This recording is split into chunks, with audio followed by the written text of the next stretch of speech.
بسم اللہ الرحمن الرحیم والصلاة والسلام علی رسولہ الکریم وعلی آلہ وصحبہ اجمعین، اما بعد۔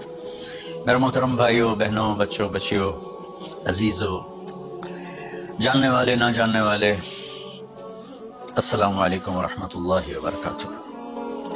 کچھ دنوں سے میں قرآن سے اللہ کی پسندیدہ ہستیاں کون ہیں، کہ اللہ کس کو پسند کرتا ہے، ولی دوست کو کہتے ہیں۔ تو اللہ کا دوست کون ہے؟ وہ یہ کوئی وراثتی چیز نہیں ہے کہ ایک بڑے اولیاء اللہ تھے تو اب ان کا بیٹا بھی انہی جیسا ہوگا۔ ہمارے یہاں وراثت چلتی ہے کہ بڑے بزرگ کا بیٹا بھی بزرگ بن جاتا ہے، چاہے وہ کلین شیو ہو، وہ لوگ اس کے پاؤں چوم رہے ہوتے ہیں، جہالت ہے۔ تو آج میں تھوڑا سا سورہ بنی اسرائیل ہے، اس میں بھی سارے اخلاق بیان ہوئے۔ میرے بھائی بہنوں، ایمان لانے کے بعد انسان بنتا ہے، اور اس کے بعد اس کی قیمت، اس کا بڑا پن، اس کی وجاہت، اس کی شرافت وہ پیسوں سے نہیں ہوتی۔ پیسوں سے انسان مالدار تو ہو جاتا ہے، بڑا نہیں بنتا، بڑا نہیں بنتا۔ ہمارا علم غلط ہو گیا، بڑا بڑا بندہ جی گلدیاں ترائے ملان، یہ 200 مربین، یہ نوابہ فلانا ہے، نوابہ فلانا ہے۔ میرے بھائیو، یہ بالکل غلط علم ہے۔ بڑا وہ ہے جسے اللہ پسند کرے، بڑا وہ ہے جو میرے نبی کی زندگی کے پیچھے چلے، بڑا وہ ہے جس سے اللہ تعالیٰ راضی ہو جائے۔ باقی سب چھوٹے چھوٹے ہیں۔ تو آج ایک تیسری جگہ سے میں کچھ باتیں قرآن سے عرض کروں گا، جن کا تعلق ہمارے ایمان سے بھی ہے، اخلاق سے بھی ہے۔ وہ ہے بسم اللہ الرحمن الرحیم، وَقَضَىٰ رَبُّكَ أَلَّا تَعْبُدُوا إِلَّا إِيَّاهُ بِالْوَالِدَيْنِ إِحْسَانًا إِمَّا يَبْلُغَنَّ عِندَكَ الْكِبَرَ أَحَدُهُمَا أَوْ كِلَاهُمَا فَلَا تَقُل لَّهُمَا أُفٍّ وَلَا تَنْهَرْهُمَا وَقُل لَّهُمَا قَوْلًا كَرِيمًا وَاخْفِضْ لَهُمَا جَنَاحَ الذُّلِّ مِنَ الرَّحْمَةِ وَقُل رَّبِّ ارْحَمْهُمَا كَمَا رَبَّيَانِي صَغِيرًا۔ یہ بہت بڑا مضمون ہے۔ اللہ نے قرآن بھر دیا والدین کے خدمت کے لیے، والدین کی اطاعت کے لیے، والدین کی ماننے کے لیے۔ پہلا جملہ ہے اور تیرے رب نے فیصلہ کیا، ایک مطلب۔ دوسرا، اور تیرے رب نے حکم کیا کہ بندگی صرف اللہ کی ہے، بندگی صرف اللہ کی ہے۔ عبد اسے کہتے ہیں جو ہر بات پہ سر جھکا دے، عبد اسے کہتے ہیں جو ہر بات پہ بچھ جائے، اس کو عبد کہتے ہیں۔ تو اللہ کہہ رہا ہے میرے بندو، میرا ایک فیصلہ ہے اور میرا ایک حکم ہے، میرے سوا نہ تمہارا ہاتھ کسی کے آگے پھیلے، نہ تمہاری گردن کسی کے آگے جھکے۔ ایک دوسرے سے مدد لینا، اس کو ایک دوسرے کی تعاونوں میں آ جاتا، تعاونوا علی البر والتقوی، ایک دوسرے کا ساتھ دو، ایک دوسرے کی مدد کرو۔ میرے نبی قرضہ اٹھاتے تھے۔ میرے نبی جب انتقال ہوا تو آپ کی زرہ 9 وسق پر، وسق 5 من کا ہوتا ہے، تو وہ جو کے بدلے آپ نے زرہ رکھوائی تھی کہ جب میں تمہیں ادا کروں گا زرہ لے لوں گا، اور آپ کا انتقال ہو گیا، آپ زرہ اپنی واپس نہیں لے سکے۔ وہ چیزیں جن کا تعلق صرف اللہ کی ذات سے ہے اور کوئی نہیں کر سکتا، اس میں صرف اللہ کے آگے ہاتھ پھیلا، جیسے ہم کہتے ہیں مدد، نصرت۔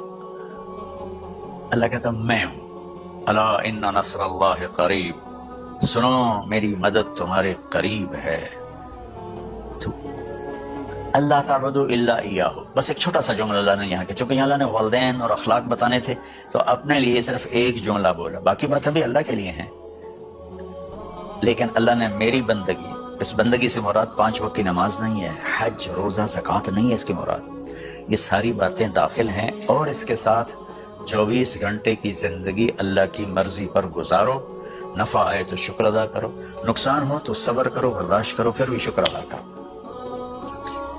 کہ میرا رب یہ کہہ رہا ہے کہ میں نے صرف اللہ سے تعلق جوڑنا ہے۔ اللہ کے نبی نے اپنے چچا زاد بھائی عبداللہ بن عباس سے فرمایا کہ یا غلام، اے نوجوان، اوصیک بکلمات فاحفظھا، میں تمہیں چند باتوں کی وصیت کرتا ہوں۔ کیا؟ احفظ اللہ احفظ اللہ یحفظک اللہ، یحفظک اللہ، اللہ کے اوامر کی حفاظت کر، اللہ تیری حفاظت کرے گا۔ احفظ اللہ تجدہ تجاہک، تو اللہ کے اوامر، اسلام، حلال حرام کی پہچان کر کے زندگی گزار تو اللہ کو ہر وقت تو اپنی مدد کے لیے تیار پائے گا۔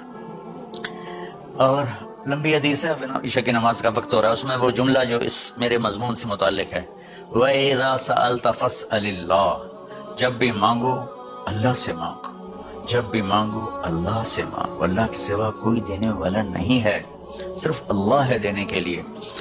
وَإِذَا اسْتَعَنْتَ فَاسْتَعِنْ بِاللَّهِ، اور جب مدد کے لیے ہاتھ اٹھاؤ تو صرف اللہ کو پکارو، جب ضرورت حاجت کے لیے مدد کے لیے ہاتھ اٹھاؤ تو اپنے اللہ کو پکارو۔ تو یہ حدیث کی بات بھی ہے اور یہ قرآن کی بات بھی ہے۔ اس کے بعد آگے اللہ کہتا ہے وَبِالْوَالِدَيْنِ إِحْسَانًا، اور اپنے والدین کے ساتھ احسان کرو۔ احسان کا کیا مطلب ہے؟ اللہ آگے اسی کی تشریح کر رہا ہے۔ ویسے احسان کا مطلب عربی میں ہوتا ہے، یہ جو ہمارا اردو کا احسان ہے، میں تیرے تو احسان کیتا ہے تو انہوں نے نالے کی کر رہے ہیں، یہ بھی مطلب ہے، لیکن احسان کا اصل مطلب ہوتا ہے احسان حسن سے ہے۔ حسن سے الف، دو الف ملے اور احسان بن گیا۔ احسان کا مطلب ہوتا ہے کسی بھی کام کو جو دنیا کا ہے دین کا ہے اسے انتہائی خوبصورت طریقے سے کرنا۔ جیسے کسی دلہن کا میک اپ ہوتا ہے نا، تو 5-6 گھنٹے 4 گھنٹے کے بعد وہ کہتی ہے، جو ہوتی ہے اس کا میک اپ کرنے والی، کہ بس یہ مکمل ہو گیا ہے اور اب اس سے آگے نہیں ہے۔ تو آخری انتہا، اچھائی کی آخری انتہا پر پہنچ کے کام کرنے کو احسان کہتے ہیں۔ تو میرا اللہ کہہ رہا ہے میرے بندو، اپنے والدین کے ساتھ وہ کرو کہ جو بھلائی کی، خدمت کی، ماننے کی آخری حد ہے۔ سبحان اللہ۔ بالوالدین احسان، بالوالدین پہلے ہے، احسان بعد میں ہے۔ اللہ تعالیٰ نے باقی سب کو پیچھے کر کے فرمایا کہ دیکھو خاص طور پہ ماں باپ کے ساتھ وہ رویہ کرو کہ ان کے دل سے دعائیں نکلیں۔ چند دن پہلے ایک والد یوں ہاتھ اٹھا کے کہہ رہا تھا اپنے بیٹے، اکلوتا بیٹا، میں منگنا اللہ کو لو، اللہ تینوں چاہ لگے۔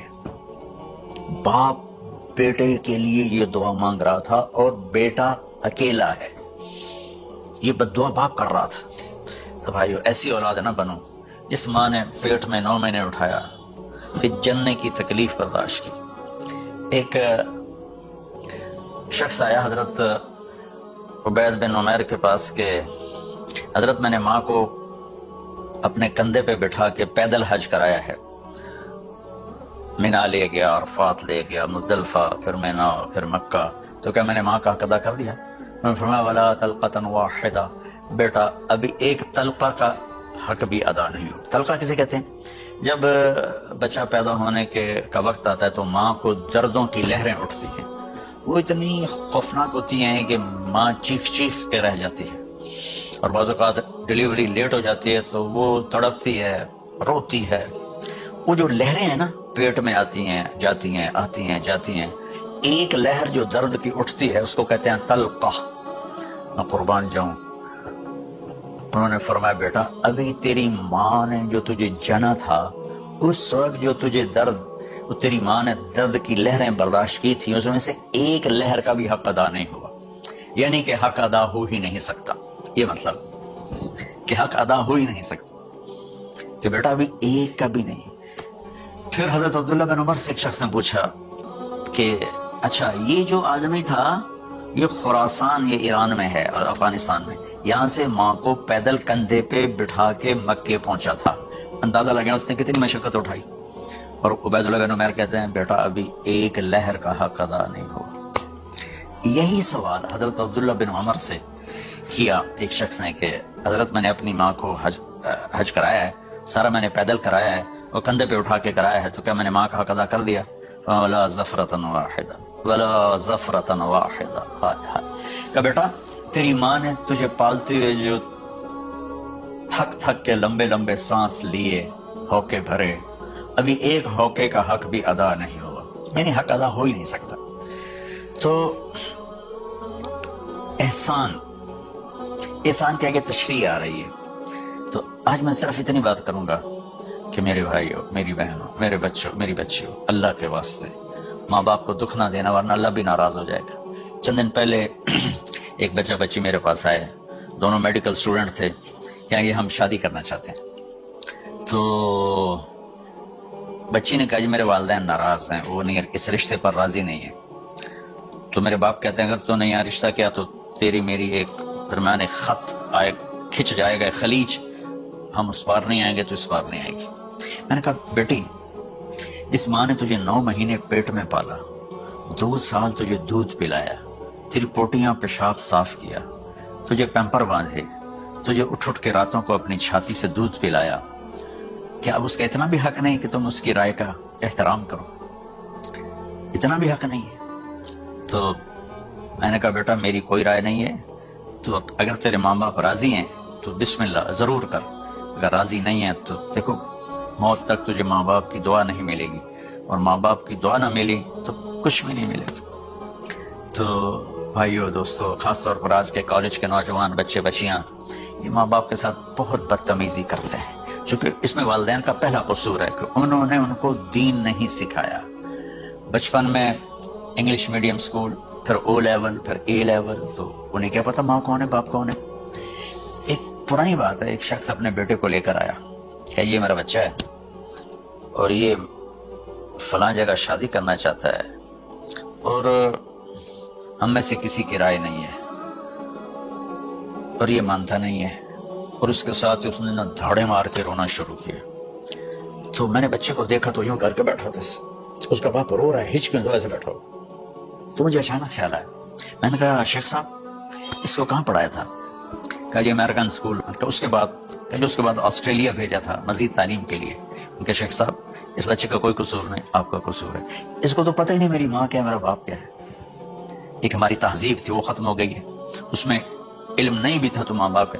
میں نے اپنی آنکھوں سے دیکھا, میں نے اپنے دادا کو دیکھا لیکن مجھے یاد نہیں, لیکن جو میرے دادا کے چھوٹے بھائی تھے ان کو میں سنبھلتا ہوں, ان کو میں نے دیکھا ہے. 3ری 4تھی جماعت تک میں تھا, 61 ان کا انتقال ہوا, میری 9 سال عمر تھی. تو 8 سال ان کے بیٹے جوان تھے, اور ڈیرے میں جب وہ بیٹھتے تھے تو ان کے بچے ان کے سامنے نہیں بیٹھتے تھے, ان کی پیٹھ کے پیچھے بیٹھتے تھے. اتنا ادب, حالانکہ چاروں کے چاروں دین نہیں جانتے تھے. تہذیب تھی, ثقافت تھی, جو آج کی تہذیب نے ہم سے سب کچھ چھین لیا. اب بھی آپ جاؤ بیٹا تھر پارکر میں گیا ہوں 2-3 دفعہ, اور وہاں مسلمان نہیں ہندو عورتیں جب گاڑی گزرتی ہے تو گھونگھٹ کو نیچے کر لیتی ہے, اپنا چہرے کو فوراً چھپا لیتی ہے. تو خیر بہرحال میں نے کہا شیخ صاحب اس بچے کا قصور نہیں, آپ کا قصور ہے. تو میرے بچوں اپنے ماں باپ کو خوش کرو, راضی کرو. ان کا راضی ہونا اللہ کی رضا ہے. میں اس کی تفصیل انشاءاللہ آگے بتاؤں گا, آج میں صرف اتنا ہی میں نے تمہید باندھی ہے کہ ماں باپ کا کیا مقام ہے, ان کی کیا عزت ہے. ایک شخص آیا, یا رسول اللہ میرا باپ میرے پوچھے بغیر میرا مال خرچ کر لیتا ہے. آپ نے کہا بلاؤ, چونکہ بچے کا ذاتی مال اگر ہو تو شرع کے لحاظ سے باپ پوچھ کے استعمال کرے, بغیر پوچھے استعمال نہ کرے. جب اسے پتا چلا کہ میرے بیٹے نے شکایت کی ہے تو عرب کی شاعری تو مشہور تھی, انہیں دل میں کچھ اشعار پڑے. جو آیا تو جبریل پہلے آ گئے, یا رسول اللہ اللہ تعالیٰ کہہ رہے ہیں آپ اس سے پوچھیں وہ شعر بتاؤ جو تیرے کانوں نے تو نہیں سنے, تیرے دل میں آئے تھے اور اللہ نے سن لیے. تو اللہ کے نبی نے فرمایا بھی تیرا انشاءاللہ کیس سنتے ہیں, لیکن پہلے وہ شعر سناؤ جو تم نے تو نہیں کہے زبان سے پر اللہ نے سن لی ہے. تو آپ نے اس سے ارشاد فرمایا کہ تمہاری بات ہم سنتے ہیں باپ بیٹے کی, لیکن پہلے وہ شعر سناؤ جو تیری زبان سے ادا نہیں ہوئے, تیرے کانوں نے نہیں سنے, تیرے دل کی گونج تھی اور تیرے دل کی آہ اور فریاد تھی جو دل ہی میں گھٹ کے رہ گئی, اسے اللہ نے سنا ہے. وہ کہتا ہے سناؤ. کہنے لگا یا رسول اللہ آپ کا رب ہر وقت ہمارے ایمان کو آپ پر زیادہ سے زیادہ بڑھاتا رہتا ہے, اس ذات کی قسم جس کے قبضے میں میری جان ہے. یہ چند میرے دکھ بھرے خیالات الفاظ کی شکل میں ڈھلے, لیکن میری بزم تصور میں ہی رہے اور وہیں دفن ہو گئے, باہر نہیں نکلے. میری زبان سے ادا نہیں ہوئے، میرے کانوں نے نہیں سنا، آپ کے رب نے سن لیا۔ اب میں نے کہا اچھا بتاؤ تم نے کہا کیا تھا؟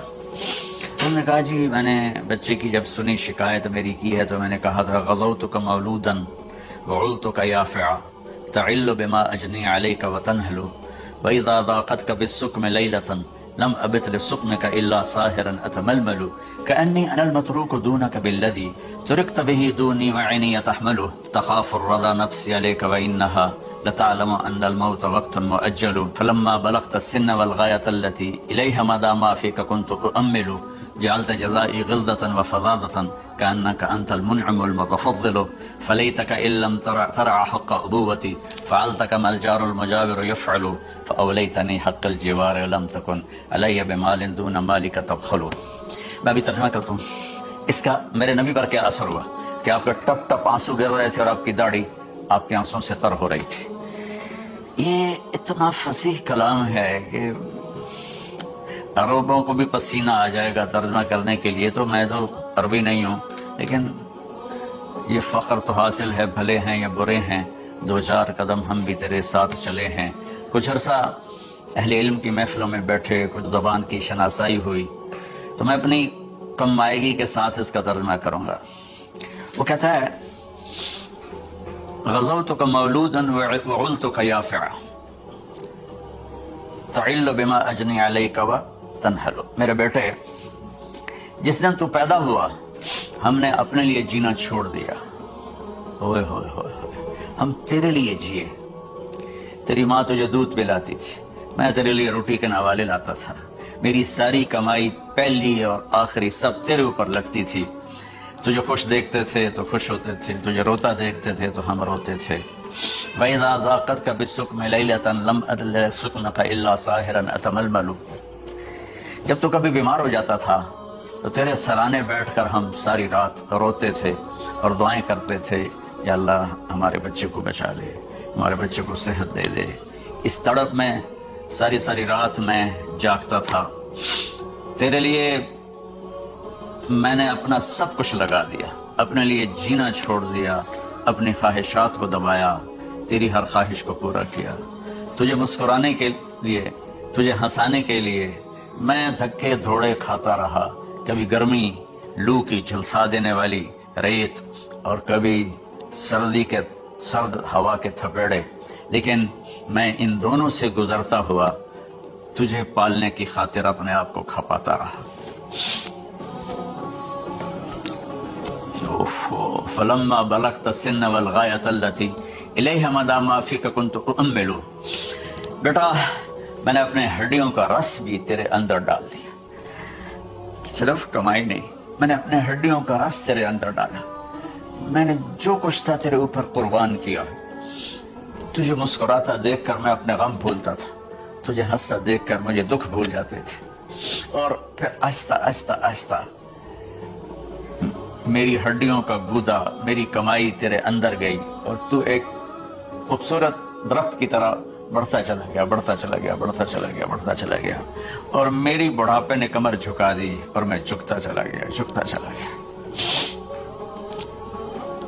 میرا خیال تھا کہ جیسے میں اس کی انگلی پکڑ کے چلتا تھا، اب میری باری ہے، یہ میری انگلی پکڑ کے چلے گا، جیسے میں اسے سینے سے لگاتا تھا، پیار کرتا تھا، جھولے جھلاتا تھا، باغ میں لے جاتا تھا، یہ ساری اس کی تعبیرات کے اندر داخل ہیں، الفاظ میں نہیں ہیں۔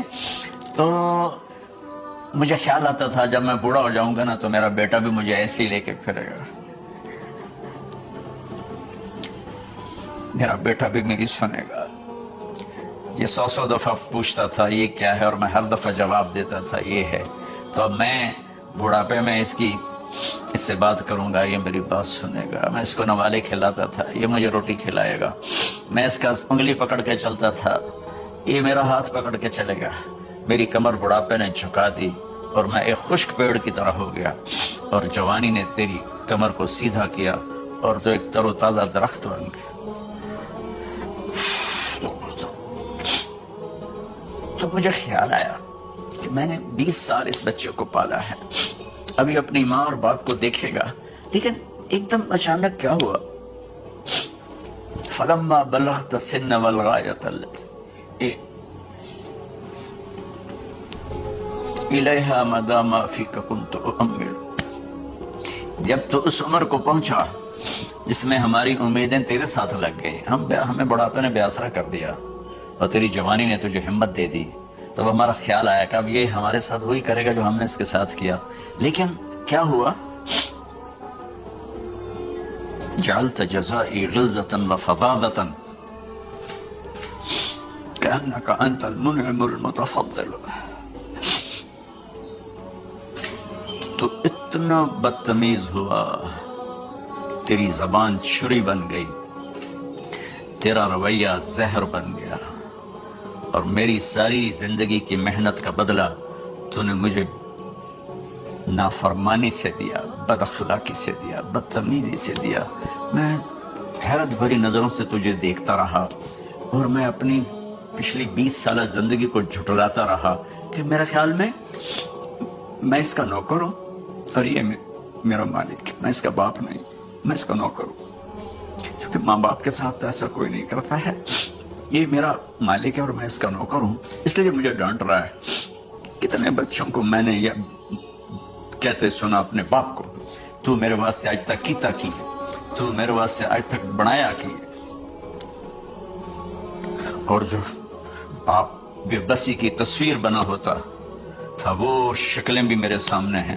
ہمارا دیہاتی ماحول زمیندارہ ماحول ہے، لیکن اب تو شہروں میں بھی یہی حال ہے، جس نے وہ لیول اے لیول کیا اسے کیا پتا ماں کسے کہتے ہیں باپ کسے کہتے ہیں۔ تو میں نے اپنی آنکھوں سے باپ کی بے بسی اور بیٹے کا غرانہ ایک دفعہ نہیں کتنی دفعہ دیکھا۔ تو میرے واسطے آج تک ہی کیتا ہے، تو میرے واسطے آج تک ہی بنایا ہے۔ وہ کہتا اچھا میرا بچہ جداں جوان ہو سو آپ پہ سمجھ جسو۔ جبریل انسانی شکل میں آئے کہ یا رسول اللہ کچھ سوال کیے، قیامت کب آئے گی؟ کہ اللہ کو پتہ ہے۔ کہ کوئی نشانی؟ فرمایا جب دیکھو کہ بیٹیاں بھی ماؤں کو نوکر کی طرح دھتکار رہی ہوں تو سمجھنا قیامت آنے والی ہے۔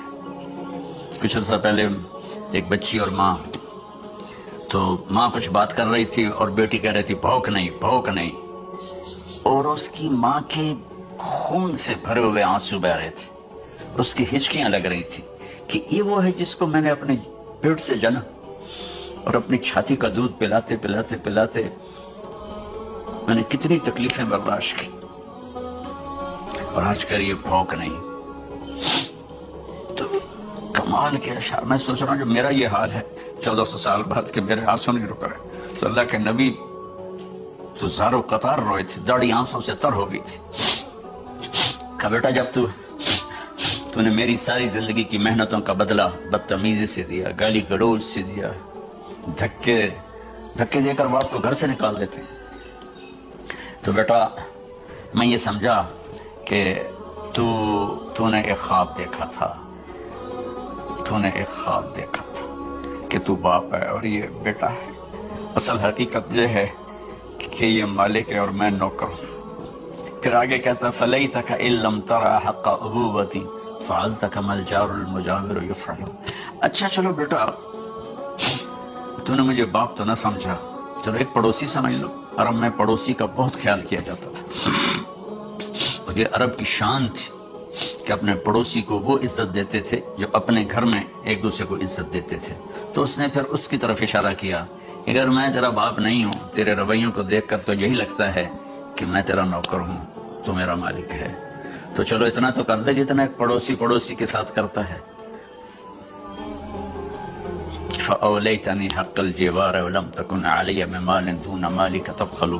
تو پڑوسی پر تو عرب خرچ کرتے ہیں، تو بھی تھوڑا سا میرے کو خرچ کر دیتا اور تو بخیل نہ بنتا، اور میرے خوابوں کو چکنا چور کر دیا، میری امیدوں پر پانی پھیر دیا، میرے بڑھاپے کو ذلت اور رسوائی میں بدل دیا۔ اچھا میرا پتر جا خوش رہو۔ ماں باپ کہاں بد دعائیں کرتے ہیں؟ تو میرے نبی کی آنکھوں سے آنسو، یہ ساری داڑھی تر ہو گئی، تو آپ نے اس کے بچے کو گریبان سے پکڑا اور جھٹکا دے کر دھکا دے کر دفع ہو جا، انت ومالک لابیک، تو اور تیرا سب کچھ تیرے باپ کا ہے۔